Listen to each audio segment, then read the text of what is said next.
Hey guys, just a quick guide on how to set yourself up as an elemental shaman for Sennarth in the Vault of the Incarnates raid on all difficulties. This is a fairly straightforward fight, but there are a few things that can trip us up. So before we get into that, let's talk about talents, as there are a few things to consider there. So if you're progressing this fight for the first time or you're still struggling with it, I would highly suggest using something like a full single target build like I have here on the right. I actually have a video on how this build specifically plays, so if you're interested in that and you're not comfortable with this build, feel free to go check that out as well. I've started to see more people use the wildfire build on this fight, but that's really just getting you more overall damage. You're doing more cleave to the little tiny adds, which is kind of an insignificant portion of our damage. I would highly suggest against that for progression. You can do that once you've killed the boss and you're just trying to pump out as much damage as possible, but this is a better build if you're trying to focus damage on the boss as well as that priority add. So that's what I would say about the spec tree. For the class tree, there's actually a lot of different things that we can do here. The only ones that are super important to take note of nowadays for normal and heroic would be Mana Spring. Just to reiterate that this has been buffed. It is no longer a totem anymore, so you can just pick it up and it does what it does. It helps your healers get back a little bit of mana. And there's no reason not to pick this up because you're going to be coming down to get Ancestral Guidance anyway, just to get a little bit more healing out from yourself, just a little bit more utility. It's not going to really do that much in a pure single target build like this one because you're just not doing enough damage, but it is something and it is worth picking up. The other thing is, if you're doing this on normal and heroic, I always would take Gust of Wind here because that jump can displace you really far and can get you in a better position to line up for either like the pull-ins. You can also use it if you get pulled off the edge. If you're quick enough, you can actually jump yourself back on. So that's something to consider there. Like I said, I use that in normal and heroic all the time. I think it works out better. But pretty much everything else you can pick however you feel like it, whatever works better for you. But for Mythic, there are some definite considerations that I want to talk about. And the first one is Spirit Walk. So I had been using Gust of Wind on Mythic progression at the very beginning, but the big thing here is what I struggled with the most was just getting up the stairs in Mythic. I had started off with using Spirit Walker's Grace and strafing up the stairs, trying to do as much damage to the boss while moving up the stairs. However, you take so much damage on the stairs, if you're taking too much time, you're almost forced to use your Astral Shift there as well.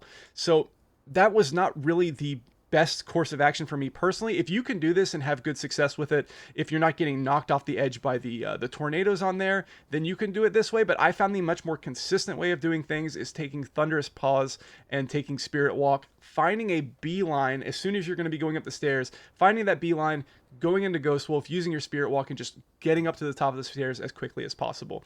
You can either use the lock portal or not. It can kind of just depend on where the lock portal goes down. You just want to make sure you're not going through the portal and immediately getting knocked off by one of the tornadoes. So keep that in mind. I had more success with Spirit Walk. If you still prefer using Gust of Wind for the ability to jump back on the platform or to quickly get yourself into the right position, you can still do that. But I found that just for the stairs specifically, that Spirit Walk was a very, very powerful ability.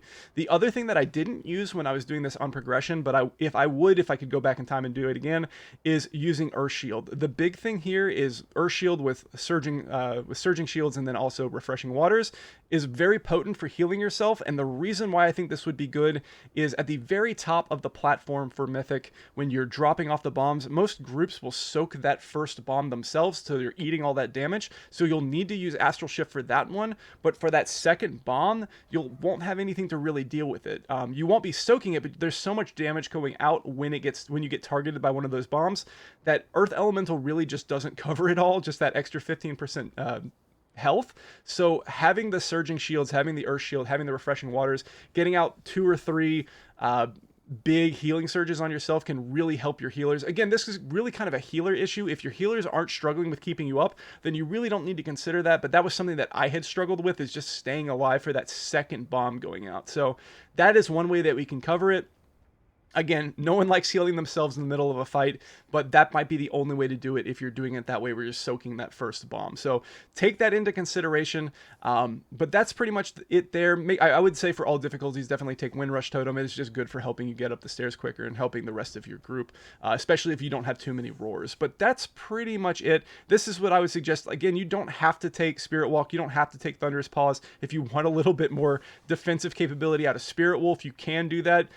No one likes sitting in Spirit Wolf for too long, but it does give you that 20% damage reduction. So you can also do that as well. A lot of things to consider here, but this is basically what I would suggest, what I have on screen right now for this fight, specifically on Mythic. So with that being said, let's talk about some of the ways that we can maximize our damage in normal and heroic, and then after that, we'll talk about Mythic.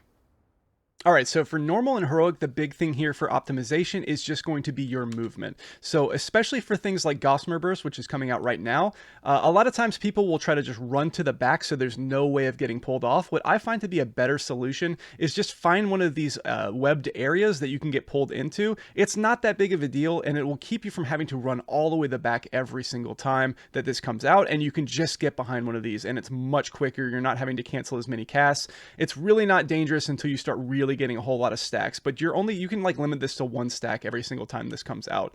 So you'll notice here that I used my Spirit Walker's Grace as soon as we started moving up the stairs with Sennarth. I'm really far behind, but fortunately I got that Roar, and I also have Spirit Walker's Grace here, so I can start casting it while moving at the same time and not have to worry about dropping off any of my damage to keep up here.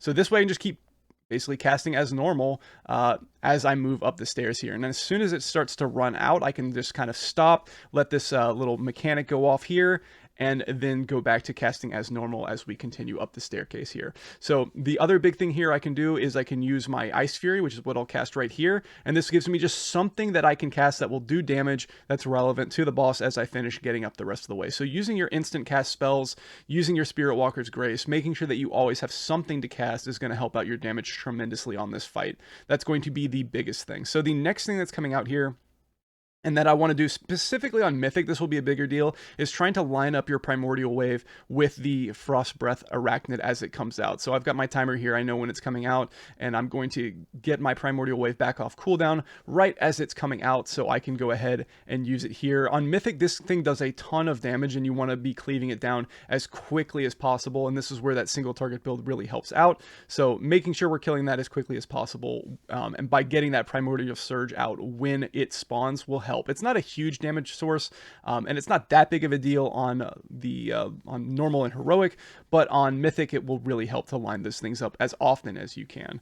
So here Sennarth is going up again. I am just a little bit behind. My Spirit Walkers isn't quite on cooldown yet, or off cooldown yet. We're gonna get one more web, and you can see I'm behind where this all this webbing is.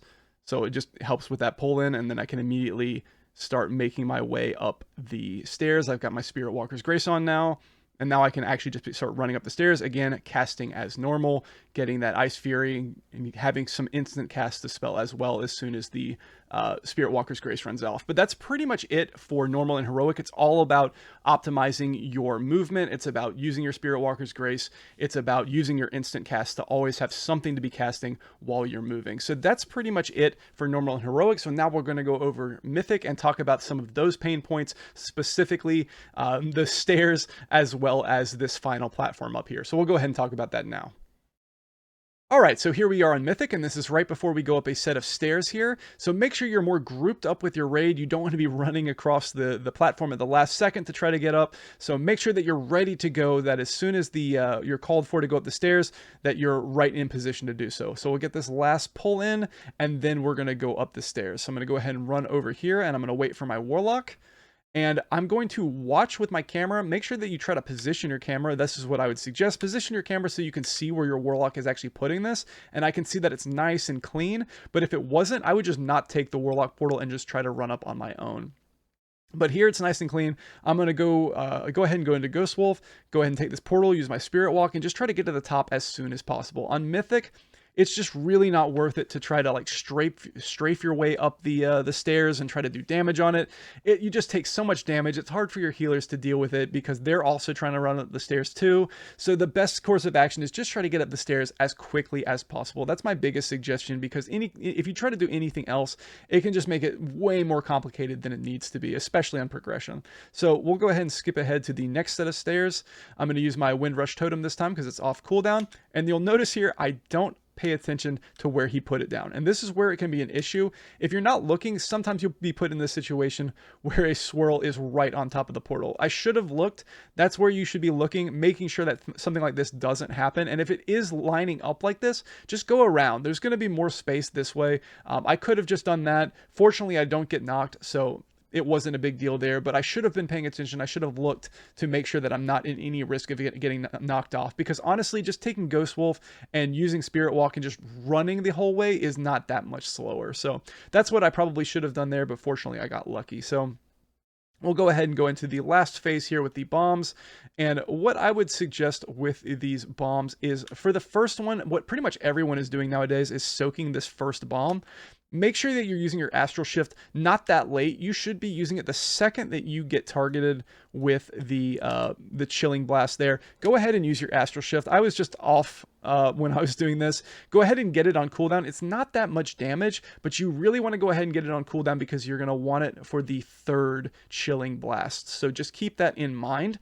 For the Repelling Burst, I've got this nice patch of webs behind me, so when I get knocked back, I'm not going to go that far, so that's nice. Just got to watch my stack for that, but fortunately I've got plenty of room.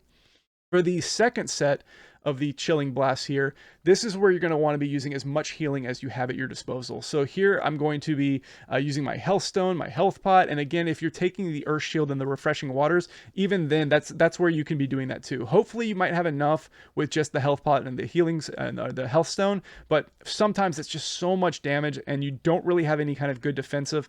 That's when you can be doing that. So if you're going in that direction, that's what you have there. So here we have another Repelling Burst. I'm going to go ahead and dip my toe back into the webs here because they're still up.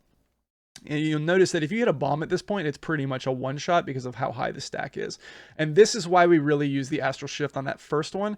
It's because on this next Chilling Blast, we're at 9 stacks and we're going to start really taking some serious damage. So make sure you're using your Astral Shift right at the beginning of that.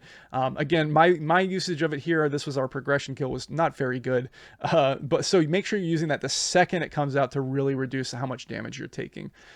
We got one more Repelling Burst. Just watch your feet for this. You'll notice we don't have any kind of webbing left to use, so you just got to be really careful with your feet. Make sure you're getting knocked back and not hitting any of those bombs. So that's pretty much it. That's the whole fight, and that's pretty much everything I wanted to cover. That covers the movement, making sure you're using your instant cast anytime that you need to move. Make sure that you're using your Ice Fury and your Lava Surges to get the extra movement, as well as when you're going up the stairs, especially on Mythic, make sure you're just getting up those stairs ASAP. Don't worry about trying to do damage while you're actually on the stairs. Just get done with it ASAP. And then with those Chilling Blasts, make sure you're using your Astral Shift for the first and third one, and then using your healing for the second one. If you get a fourth one, you're probably going to have to use your Ankh, if I'm being honest. It's just a ton of damage to try to deal with, so hopefully you only have to deal with those 3 bombs. But that's pretty much it. Hopefully this was helpful. If you found it helpful, please give it a thumbs up. If you have any questions, feel free to leave them in the comments below. I stream at twitch.tv/ridmark. But yeah, that's pretty much it. So other than that, guys, I will see you in the next video.